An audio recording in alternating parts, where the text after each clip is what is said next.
And I mean, they just came back with a vengeance, an absolute vengeance. And play after play after play late in the game, Hello, TFD family. Welcome back. Cordy here. I had some issues that I will talk about later, but first, we have to talk about today's game.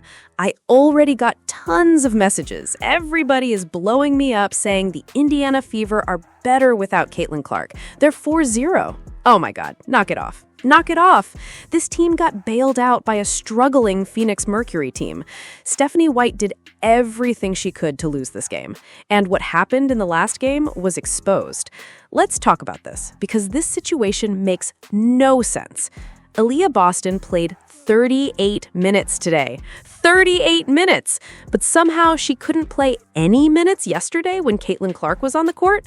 Caitlin Clark was put into a terrible situation. She was playing in 2-minute increments trying to get back into rhythm while the team was not giving her the opportunity to actually get comfortable. And now people want to say the Fever are better without her? Come on. The Indiana Fever did squeak out a win, but let's be honest about what happened. This team got bailed out today by a bad Phoenix Mercury team. And before I get into the game breakdown, I just have to say this. Shout out to everybody who joined the live stream. We had an amazing time in there. The energy was incredible, and I appreciate everybody who showed support. But watching this game, it was obvious that Aliyah Boston could have played yesterday against the Los Angeles Sparks with Caitlin Clark. That is the question everybody should be asking. How come Aliyah Boston didn't have to play in 2-minute stretches today? How come Caitlin Clark was the one who had to go through that? Somebody explain that. Aliyah Boston's lower leg was supposedly too hurt to play yesterday, but today she was healthy enough to play 38 minutes? 38 minutes! Come on, knock it off. That situation looks questionable. It looked like Caitlin Clark was put in a position where she couldn't succeed. The team loses to the Sparks, Caitlin Clark struggles in limited minutes, and then the narrative becomes the Fever are better without Caitlin Clark. Then they come back against the Mercury, Aliyah Boston plays almost 40 minutes, the Fever win, and suddenly people want to push the idea that this team doesn't need Caitlin Clark. That is the narrative people are going to run with. Now let's talk about the actual game. Kelsey Mitchell had an incredible performance through the first 3 quarters. I don't think she played her best basketball in the 4th quarter, but she made one of the biggest shots of the game when the Fever needed it most. She finished with 29 points and 8 assists. 8 assists from Kelsey Mitchell. I honestly can't remember the last time I saw Kelsey Mitchell put together a game like that as a playmaker. 29 points, 8 assists, and a game-winning basket. That was a huge performance. Then you have Aliyah Boston, 38 minutes. She played more minutes than Kelsey Mitchell, but somehow she couldn't play yesterday? Yeah, okay. In those 38 minutes, Aliyah Boston finished with 21 points and 9 rebounds. She shot 9 of 16 from the field and 3 of 5 from three-point range. She had a strong game. Tyasha Harris also stepped up in a major way. Now, everybody knows I have been critical of Tyasha Harris, but I have to give credit where credit is due. She played a huge 4th quarter. She made clutch shots, she made big plays, she helped the Fever close out the game. Tyasha Harris finished with 15 points, shooting 6 of 8 from the floor, 3 of 4 from 3, and 5 assists. That was a big-time performance. So what should the Fever do now? Why not just start Tyasha Harris and trade Caitlin Clark? That's what some people are acting like. Just start Tyasha Harris, use Raven Johnson as the backup, and forget about everything else. That's the type of reaction people are having after a few wins. Now let's talk about the actual game. Lexie Hull only playing 18 minutes is a problem. She was making an impact on both ends of the floor. She was bringing energy, playing defense, and making things happen offensively. But once again, Stephanie White found a way to limit her minutes.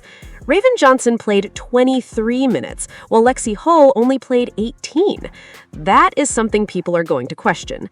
I feel like Lexie Hull is being punished because of how close she is with Caitlin Clark. That's just my opinion. That's how it looks from the outside. And I have to give a shout out to Michaela Timpson. That block in the 4th quarter was incredible. You looked like Victor Wembanyama on that play. You looked like Wemby. That was an unbelievable defensive moment. But I'll say this. Stephanie White did everything she could to lose this game. The Indiana Fever were down 10 points. Then they went on a 13-0 run, and a big reason for that was the box-and-one defensive look they used against Alyssa Thomas. The defense was working. They got momentum, they took the lead, and then what does Stephanie White do? She gets away from the defense that helped them go on that 13-0 run. That decision was confusing. The Indiana Fever found a way to win, but there are still plenty of questions surrounding this team. And the biggest question remains, are the Fever actually better without Caitlin Clark? Or are people just using a short-term situation to push a narrative? Because beating a struggling Phoenix Mercury team does not answer that question. The final few minutes were where this game truly became unforgettable. With the Fever trailing once again, it would have been easy for the team to lose confidence. Many road teams do exactly that when the home crowd gets loud and momentum completely shifts. Instead, Indiana stayed composed.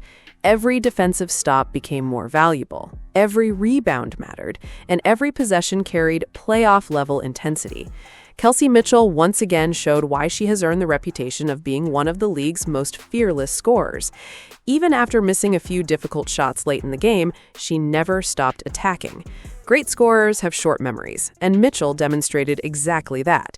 She continued looking for her shot, continued putting pressure on the defense, and eventually delivered one of the toughest baskets of the night. Those are winning plays, and they helped seal one of Indiana's biggest road victories this season. Aliyah Boston also came through during winning time. Her patience in the post, her ability to protect the basketball, and her willingness to battle for every rebound helped stabilize the Fever when things looked chaotic.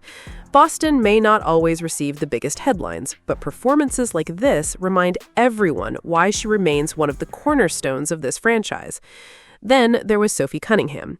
Throughout the night, Sophie played with confidence and toughness. She defended hard, competed for loose balls, and when the pressure reached its highest point, she calmly stepped to the free throw line and converted. Those free throws may not make the highlight reels, but they were absolutely critical. Championship teams value players who embrace pressure, and Sophie Cunningham certainly did that in Phoenix. Aliyah Boston was dominating down low in the paint. She was having success in the post, attacking the basket, and making an impact where she is at her best. So what did Stephanie White do in the fourth quarter? She moved Aliyah Boston away from the paint. She had her standing at the three-point line, sitting at the top of the key, and basically removed one of the biggest advantages the Fever had almost the entire fourth quarter. It wasn't until the final minute of the game when Aliyah Boston finally went back into the post, got the ball inside, scored, and gave the Fever the lead. That was the adjustment everybody was waiting for. But why did it take so long? This coaching decision was confusing. Stephanie White made things much harder than they needed to be. They were fortunate they were playing the Phoenix Mercury, because this game could have gone completely differently against a better team. Now let's talk about Phoenix. The Mercury had some players step up. Akiyah McConnell had some awful turnovers that I felt completely changed the momentum of this game. Kahleah Copper finished with 22 points and 5 rebounds. Alyssa Thomas also had a strong performance with 22 points, 7 assists, and 6 rebounds. Those two players were carrying Phoenix. But outside of Kahleah Copper and Alyssa Thomas, this Phoenix Mercury team struggled. Amara Suarez had a good game off the bench, scoring 10 points, but overall, this was not a strong performance from Phoenix. DeWanna Bonner struggled, and the Mercury looked like a team that has been fighting all season. This Phoenix Mercury team is really, really bad. The Indiana Fever probably lose this game if they are playing a more complete basketball team. That's just the reality. They were lucky they were facing a Phoenix team that had only 8 wins on the season. This is the same Mercury team that recently lost to the Los Angeles Sparks. So yes, the Fever got the win, but they were facing a struggling opponent. And that's why people need to slow down with the narrative that the Indiana Fever are suddenly better without Caitlin Clark, because that is exactly what people are going to say. They're going to look at the record and say the Fever are 4-0 without Caitlin Clark. But context matters. Who did they play? Were those teams healthy? Were they facing the best versions of those opponents? Those questions matter. Now let's talk about the bigger picture. The thing that stood out to me the most was what happened with Caitlin Clark in the previous game.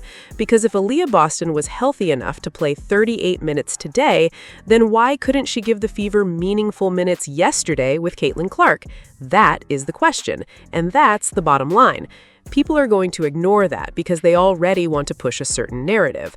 The Indiana Fever are going to hear people saying they are better without Caitlin Clark. The critics are going to run with that story 1,000%. But one thing is clear. This team has not proven they are better without her. They have beaten teams that have had issues, injuries, or missing key players. Now, credit where credit is due. Taya Harris had a big-time fourth quarter. She made important shots, made smart plays, and stepped up when the Fever needed someone to deliver.